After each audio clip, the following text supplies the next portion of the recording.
Masterminds, we are back. We promise you that we'll come back and inform you, give you information about the legal practice ombudsman, who is Judge Shira Desai, and all complaints can be submitted to his office. So this is an article that I'm going to read that was published 1 week ago regarding a case that he is monitoring in the High Court. So I'm going to start there. Respected Ombudsman and retired Judge Shira Desai has confirmed that he will be closely monitoring the disciplinary proceedings involving Cape Town attorney Camilla Paulse, who faces serious allegations of professional misconduct. Desai currently serves as South Africa's Legal Services Ombudsman, a position he has held since December 2020. I didn't even know we have a Legal Services Ombudsman. Desai's comment follow a landmark ruling by the Appeals Tribunal of the Legal Practice Council, which found prima facie evidence of misconduct after a complaint by Johannesburg-based father Asif Kasoji. This matter came to our offices after the complainant was turned down by the LPC. He followed the appeal process. I'm pleased to hear that the appeal process is functioning optimally, said Judge Desai. We receive many complaints about attorneys in matrimonial cases, complaints about irregularity or undue influence. We will follow the matter with great interest. It is a sensitive matter. Because of the nature of the complaint, the matter must be fully and properly investigated in the fora of the LPC. We receive many Kasoji has been entangled in a 4-year legal battle with his former spouse over access to their children. Paulse, a senior attorney at Harold Gee Attorneys, represents Kasoji's ex-wife. Kasoji's complaint includes allegations of unethical conduct, dishonest legal tactics, and interference in both his personal and professional life. In its ruling dating 13 March 2025, the LPC Appeals Tribunal upheld Kasoji's appeal on 2 key charges. The first charge pertains to a protection order obtained by Paulse. This tribunal found that the interim order which preceded the final protection order had not been properly served. SAPS reportedly failed to deliver it and no return date was issued. The final order was granted in Kasoji's absence, raising questions about due process. The second and more serious charge involves Paulse's alleged interference in Kasoji's relationship with his children. The tribunal found that Paulse had played a role in restricting his access to the school records, communication, and general contact. It ruled that the actions amounted to parental alienation. Additional concerns included the alleged use of unlawfully obtained financial documents and participation in a private WhatsApp group that shared confidential information about Kasoji's business. Tribunal Chair Advocate Sonia Lotter criticized Paulse for failing to address these allegations. This is not an answer to the evidence that the complainant has presented, the tribunal said. It also noted that since 2021, and just 2021 during protracted legal proceedings, the best interests of the children were not prioritized. The LPC reaffirmed the duty of all attorneys to uphold the constitutional principle of the child's best interest as outlined in the Children's Act of 2005. The tribunal cited Judge Peter Mabuse, who has warned that legal tools should not be used as weapons in a battle to annihilate the opposing party. That's very important. The ruling has triggered renewed scrutiny of South Africa's family law system. Although the law theoretically grants both parents equal rights, many fathers argue that the system operates with an unconscious bias. There is often an unspoken bias that assumes the mother is always the better caregiver. Giver said family law expert, Advocate Lesedi Mokoena. But that is not a law. It is not always the best interest of the child. Kasoji is now applying to the High Court to have Paulse removed from the custody case due to conflict of interest, insists these efforts are not just about his rights. This case is about setting a precedent. Our children deserve better than to be used as pawns in legal warfare. On Thursday, Herald G attorneys issued a letter to the Star urging the paper not to publish the story. We strongly disagree with the decision of the LPC Appeals Tribunal to refer the matter back to the disciplinary committee. While the decision has been made, it should be noted that no final finding has been made regarding Ms. Paulse, the letter stated. The firm confirmed also intends to challenge the allegations. Thus, the matter now proceeds to the LPC disciplinary committee and may return to the High Court, where the future of Kasaji's relationship with his children could finally be resolved under close watch from the ombudsman himself. The misconduct case against Paulse is gaining national traction as several fathers' rights groups and civil society organizations prepare to back. Was too fast for me to back Kasaji in his long legal battle. And this was an article by IOL on Friday, May 30, 2025. You can go look for this article on Google. And yes, you will also read it yourself. But the most important thing that we want to tell masterminds in South Africans that we actually do have a legal practice ombudsman. And now we as concerned citizens can now write letters of complaint or request for Judge Desai to monitor this case of censorship. I will write a letter. I will write a letter of request, and I hope there will be thousands and thousands and thousands of letters that will be arriving in his email, so that he can also now start monitoring this case, do his own research on how legal practitioners and lawyers and advocates have been unethical in this case. Including prosecutors. Including, yes, because they are also falling under the same act because they are lawyers, so they must follow the same law and the same rule, including judges. Yes. So now, just to remind the real masterminds why we are here. Let me just remind them. The attorney has to apply for the certificate and be issued with that from our system that is with the Fidelity Fund offices as well. Atike inombolo ezikade benikezela lapho ke umnumzana ke Advocate Dominic Ntokozo Mjiyako mayana nesicelo kade asenzile ke lapho ke online ngesikhathi kade acela ke lokuzana icertificate lesi ke ngaphambi kokuthi babuye bamnikeze ke icertificate lesi ukuthi ke bade bamnikeze futhi nale inombolo lezi kade ayifundile ezindlule.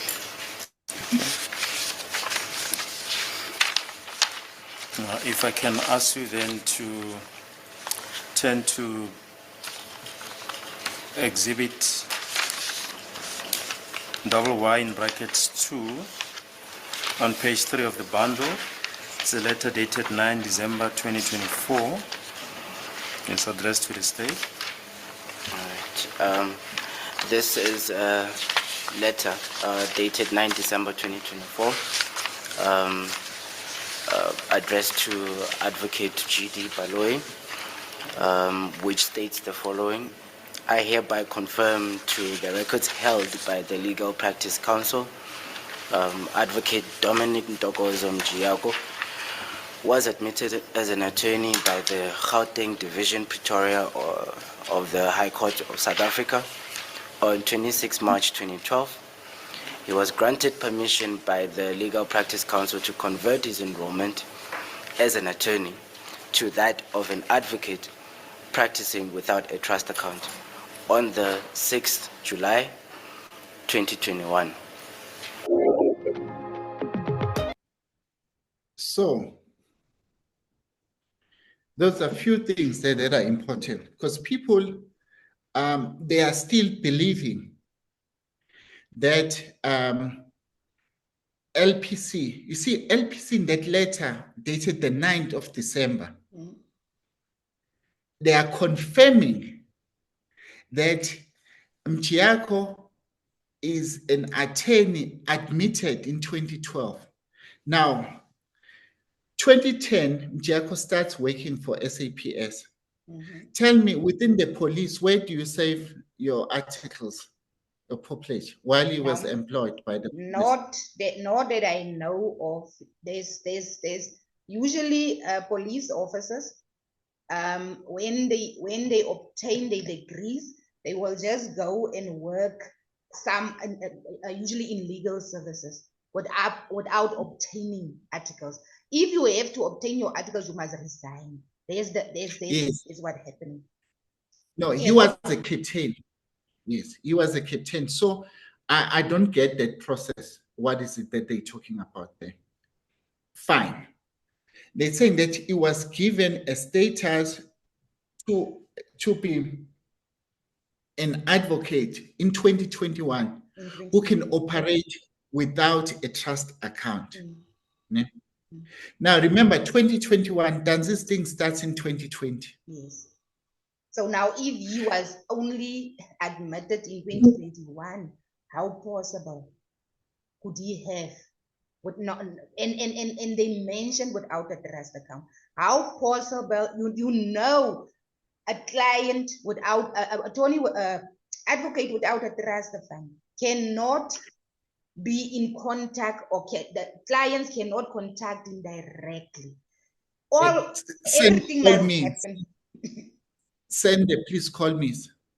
Or send, please call me. There's unethical for an advocate to communicate directly with a client. It's already also unethical, because there should have been an instructing lawyer, which in times will have gone to that lawyer, and this lawyer would have briefed Mchiako, and then, only then, through this lawyer, would Ntansi then have had a meeting with Mchiako, and this Mchiako would have been placed on record officially through, you know what, everything must be in writing. Yes, suspect. The issue here is that every time when they try to cook, they even make things worse for themselves. They even make things worse. Yes. Now, this letter is written by LPC. They're confirming to NPA. Now, do you see how these things are? Why do you need to confirm the status as LPC, the status of Shamila, of Mchiako to Shamila Batoyi? Exactly. Why? You see, they've been doing all these things that are extraordinary for that, but let me just deal with that. Now, they're saying that Mchiako had a status, but I can tell you for a fact that from 2010, Mchiako was a captain in the police. He understood law, but he was not an admitted attorney when he joined. There's where somebody he's been doing a lot of work. That's when he must have met other TikTokers during when he was working at the filming and industry and all what we can safely say, he was a law graduate. Yes, suspect he worked after he graduated in VET. He worked for various industries, namely film and industry. Now, whenever you hold an LLB degree, you can petition. I think what he did when he was working at the SAPS, he petitioned the High Court to be given a status of an advocate without you doing, it's just a status thing that you become an advocate. You do. I had colleagues that actually hold LLB, then they just go to the High Court and request a status of being an advocate. No. So I'm thinking, yes. You cannot just be given a status. No, you can't. There's board exams that you must write. No, let me help you with this one. You see, mastermind, so that they can see that we don't script, we don't play with these things. Suspect that process, ne? Once you have an LLB degree, even you, once you complete it, you can actually subpoena the High Court and get a status of being an advocate. That there is a provision for that. I'm thinking that, of course, if you get a status of being an advocate, then Hence, that is why Mjiako on the LPC had the number, but it was listed as a non-practicing because you cannot practice because you've got a full-time employment. So that's what justified it. So now people, they must not confuse a person who attended Poplar and did all the law school with Mjiako, where Mjiako actually, I think that this is what he could have done. So by doing so, then he went to LPC and get a practice number, but the status of his practice number is like a non-practicing attorney. Now, let's fast forward now. We are here now, suspect, because Mr. Sambo came to court and told us that Mjiako has been practicing. It's fine. We know that his status was a non-practicing attorney because he had a full-time employment with SAPS. Now, we have gone through on the previous discussions page where we were showing masterminds that there is a number. There is a number. I want to share my screen. There is a number that that we went through. We were showing the masterminds. This number that we're showing the masterminds is that Sambo. They went, oh my goodness. Let's deal with the number of FFC number. That's the FFC number. No, I've copied this thing for the link. Can we get that FFC number for you? Can you just go back and then you copy it? Of Yes, which one no, do you want? The one of Lizanne scores? Yes, no, actually, yes, the one for Lizelle scores, you can hold it there. I want to go to my screen. Now, FFC number, that's this, and 2024. Now, what then they're telling us, suspect, it's very important that masterminds must understand this. In 2020, where Mjiako is in court, Magistrate Cornier doesn't say that I saw a FFC certificate that belongs to Mr. Mphahlele. He says that he identified the legal representative of Mdanzi as Ntokozo Mjiako based on the FFC number. Yes. Now, they coming back, they said it was a duplicate. Then Mjiako was then allocated the correct FFC number in 2024. That's the letter dated the 9th that they saying they fixed it. Now, this is the number that appears there. Now, when we go straight to this number, do we see what we're seeing when we're seeing this number? Yes. We see this number, that now this number is associated with this FEM number, which is correct. Understand? Yes. When I deal with the FEM number as well. Now, then we go back and we say, this is FFC number suspect. What is the practitioner name which we should be seeing here? Dominic Ntokozo Mjiako. Why now Mr. Mphahlele is being dragged into this thing? I think Mr. Mphahlele is also going to lend himself as a witness in court. We don't know. Yes. We'll see as we go.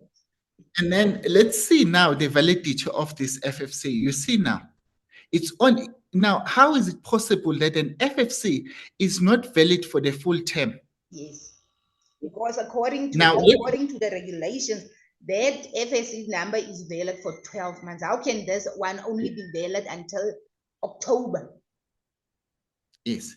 Now, real mastermind, let's do this exercise again. Let's look at the FEM number. There's a FEM name. Let's go to the FEM number. We know the FEM number is 18209. Now, suspect, I said we're going to deal with the FEM number because the FEM number is introduced in court in different names. There is a name at the FEM number that is Mjiako Attorneys. It's also being introduced as Mjiako Mphahlele Attorneys, and it's also being introduced. So, Herman, we need you to tell us this FEM number, how many names has been associated with it? FEM number, yes. Yes. Now we see now the practitioner name that is a director in this firm is Mr. Mphahlele. Now, when we see Mr. Mphahlele, had his own FFC number. Now, how is it possible that Mr. Mphahlele is the one that gets affected? You see, let's look at the Wow. second FFC for 2024. 2024. Because remember, this top one, it's the one that we said it's valid for 10 months. Let's look at the Yes. second one for 2024. Now, 2024, you see now, they're saying it's generated on the 10th of November, 2016. Yes. So 2024, 10, the 16th of October, Mhm. 2024, Mhm. up until December now. Up until December. Who? Yes. Now, this person is linked to this firm, which is Mphahlele Kagiso. It's fine. We accept that. Now, but then now, who's the practitioner name? The letter is sent to Batoy to confirm that Mjiako was the one that FFC number was duplicated. So now, how does Mr. Mphahlele get to be fitting into the duplicated Wow. numbers? Now, let's look at these numbers because in details is paid. The second one, this number, we've been told that it's being issued in October. Mhm. Now, it's only valid from the 10th. Valid from the Till- 16th of October 2024 up until the Yes. 31st of December 2024. Yes. Now, we've also showed masterminds that no individual can have more than One FFC number. FFC. Yes. Now, just to further expose the road, because we've shown you before that this is unethical behavior that is currently happening now with some. And they're not even talking about that certificate that we spoke about of the lawyer that Ntanzi gets that was fired by Ntanzi. Let's come back to this FFC number. Now they went and told Shamila Batoy that in Mjiako there was a duplicate number of that FFC. Now let's look now. Let's say in 2020 now, if this was an FFC number that was supposed to be allocated in Mjiako, Mjiako. where could have been? Yes, it will have been allocated in which year? In 2020. Let's click. Now, when we see now in 2020, do you see? We see different So things. they allocated another duplicate to Mjiako because this FFC number belongs to Volker Gershman. Yes, you see, when we look at it, he applied for it. He applied for it when? On the 11th of December 2019. That's when Yes. this Volker applied for this FFC number. Yes, and that FFC number was valid for the full 12 months. So there's full no 12 way. months. that And now in duplicate. 2025, this FFC number are now being allocated to Mjiako. Oh. Now, suspect, we're saying that we want to deal with the corruption and the rottenness. That's what we're showing the masterminds, what is really happening here. We're showing the real masterminds, this is what is happening now. Ntanzi, we're not friends with Ntanzi. We don't know him. We're only learning about him from this case. Yes. Now, Ntanzi told us in court, Suspect, that he was represented by a lawyer. Mm-hmm. This lawyer, they're saying he was sent by Mjiako in Hlabane. Because people suspect, you see those people that like to talk a lot on TikTok. You know what? I'm going to call them out, basically. Because they are talking, whatever they're talking, it's not informed. They must just go back and read. Now, this is the lawyer that was representing Ntanzi. Ntanzi tells us that we fired this lawyer. This lawyer said he was sent by Dominic Mjiako. Mjiako. Mm. Now, we said to Masterminds, the only time the FFC certificate will be withdrawn, it's when there's an unethical behavior that could be taking place. So we don't know. So we need somebody to tell us why in 2021, during Ntanzi and his Hlabane, where at one point he was being represented by this attorney, why a FFC number was withdrawn. I can tell you why it's paid. Because in 2021, this lawyer was registered within LPC, but as a non-practicing attorney. Wow. Now, when we go back years later, after the complaint, now you see, they went back and pulled this thing up. Now, you see, Herman, don't come here. Don't come here. Don't come here. We want Sambo. So Sambo technically has aided corruption. Sambo is part of the corruption, not just aided it. Sambo is part of the corruption. Sambo went to Herman so that Herman can edit the system. Now, we're talking about Ntanzi, and Ntanzi is the representative here. Ntanzi was being represented by Mjiyako, whom now all the FFC number LPC is messing them up, appears to be a lie. And at the same time, when Ntanzi is being represented by Mjiyako's pet, Mjiyako was a full-time employee of a city of Johannesburg. At the time when they're saying that the company Mjiyako Incorporated belonged to Mjiyako, at the time suspect, at least as of between the 23rd of June 2020 until the 30th of August, whichever month in 2020, Dominic Mtokozo Mjiyako had no association with any law firm. He was not a director, he was not a member of anything. Now, you told us, and I've said before that I suspect that because Kininda told us that there was a 105 plea deal, that Mjiyako was busy with it. When you were telling us on 3 videos behind, you told us that Ntanzi was not, even though we know in court that Ntanzi was arrested on the 16th of June 2020. But on the system, there is no any arrest of Ntanzi on the 16th of June with regards to Nongoma case 16310 2018. Not on the system. On the system, it shows that Ntanzi was arrested on the 19th of June 2020, where they gave him the 1919 birth date, where he's 100 years, 6 months, and 20 days old. That's the only case that they say. Remember, in court, we know on records, Ntanzi was taken to Phokeng. He was charged on the 16th, but on the system, that's what I also love about the subsystem. You cannot manipulate it. You cannot. If you are working on the system today, what you have done today will stay on that system. You cannot go and backdate the system. That's what I also love about this. That history will stay there. And if you want to create something else, you will have to go with entirely a new system, not on the one that you already work. You cannot go back and alter it.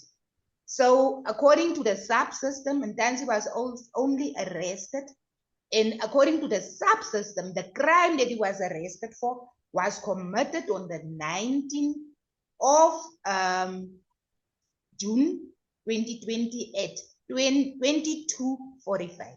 That's when the crime was committed. But we know that Ntanzi was arrested on the 16th of June 2020. On the Senzo Miwa case, on Ntanzi's name, not on the subsystem. And remember, according to the law, if you are arrested, you must be charged within 48 hours. If you are not charged, and when you are charged, the docket must be captured on the system.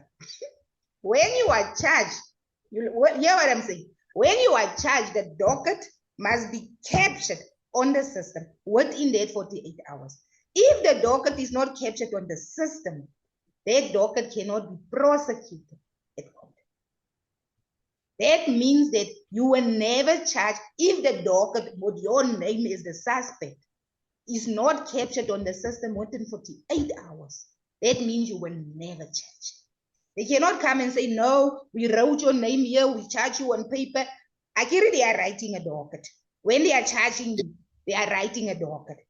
After charging you, after taking your fingerprints, after doing all the necessary, the docket that they charge you with, whether charges against you, must be captured with your name, your ID, whatever, your birth date, if you don't have ID, everything must be captured on the cash system within 48 hours. Now, Sispet, we know on Danzi's version and Mohane's version that they took Danzi's ID. So they will not have any excuse because they were looking for Danzi for the Nongoma case. Tell us the 16310 of 2018, the Nongoma case. What's the status of it? Because last time we went through. That 16310 is still hanging. But Ntanzi's name is not on the system as a suspect in that case. Who's the IO there?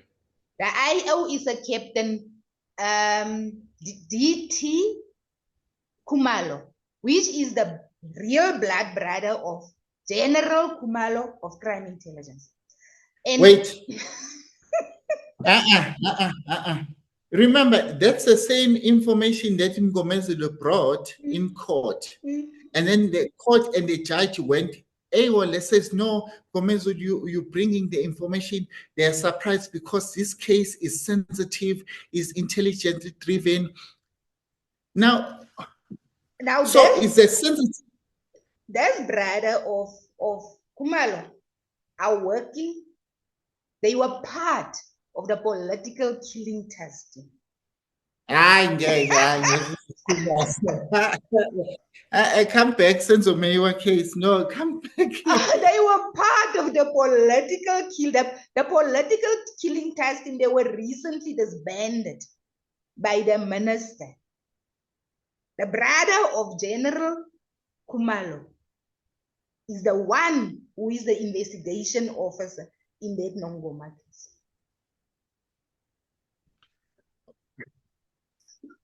So, I know this one you caught me off guard. Wonder shall never end in this world in jobs. Wonder shall. That's why we are now asking. Check the two numbers that I sent you. I said, but the one that I sent you, the private number of the judge that I sent you is only for yourself. I sent you the contact details of the judge's office where people can call them and lay their complaints. I wanted you to beam it so that everyone can see, but I can also read it. Yeah, you can just read it because yeah, because it's gonna give us this problem. The contact details. The phone number. Maybe we'll put it on Facebook because remember last time we had issues with numbers and everything. And then I also sent you Volker Getzmann attorney. It's a real law firm in Johannesburg, Gauteng. Attorney Volker V. Getzmann attorneys in Gauteng. So they are existing, and currently their practice number has been given to Mjiako. Yes, that's that. Now, they are the Getzmann Volker attorneys, Getzmann V attorneys. The FFC number, their FFC number, which was generated on the 11th of the 12th month 2019, FFC 04765 of 2020, has now been allocated to Mjiako in 2025. Hey, people, as we say, wonder shall never end in this Ezomiwa case. Never. Not even to Mjiako. Even if So what I please want to ask our masterminds, I'm going to share the contact details of the ombudsman of the legal profession on my Facebook and on my Twitter account, and please let us go. I'll be the first one to go and complain. I'll be the first one to go and complain. As I said in Jobs, I sent you the number also.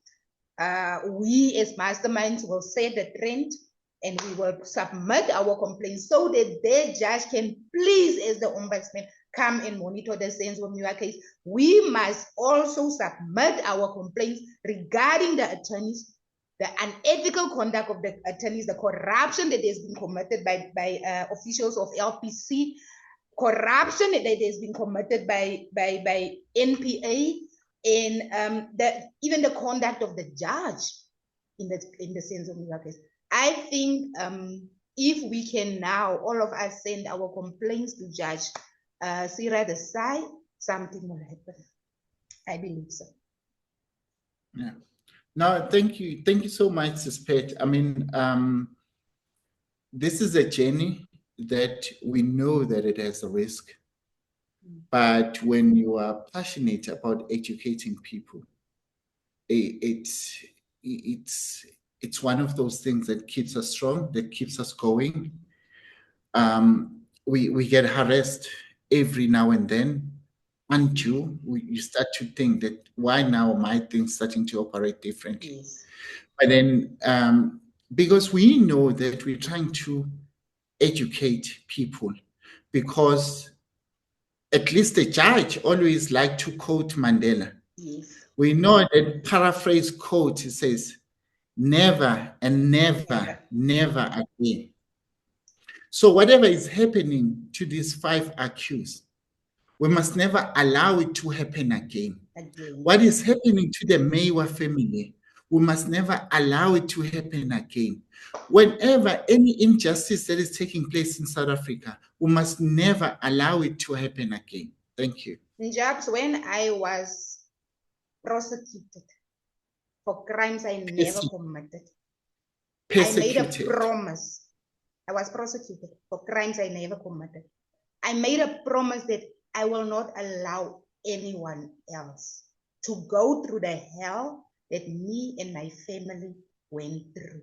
I made a promise, and most of the people that I am assisting, I don't even know them. I don't know Ntanze, I don't know Musi, I don't know anyone in that case. I made a promise that no one else will go through what my family are still going through. When you know what, when SAPS want to destroy you, they will even take your money. Let me just make it clean, Jabs. When my pension was withdrawn without my permission, I reported this matter to the SIU. This matter was investigated by a forensic company that was appointed by GPF. This matter is still with SIU. My pension money was withdrawn without me making a withdrawal application. The SIU, the lady who investigated from Forensic Services of GPF, handed her report over to the SIU. This matter is currently with SIU. So what I want to say, there are people who are alleging that I'm lying, my pension was never stolen, there's certain procedures to follow when you make an application from GPF. This matter has been reported to the SIU. The lady who did the investigation even showed me the signature. They certified my documents without me. And there's a captain from service termination who signed where I was supposed to sign. I'm not the only one. There are a lot of police officers and other government officials whose pensions, monies have been stolen away from them. And let me tell you this one. One of the board members on the GPF, things that we say, things will never happen in South Africa. One of the board members on GPF is Lieutenant General Dineo Nghawa, the person that I reported to Home Affairs, that she is using another person's identity. She is a board member. How did that happen?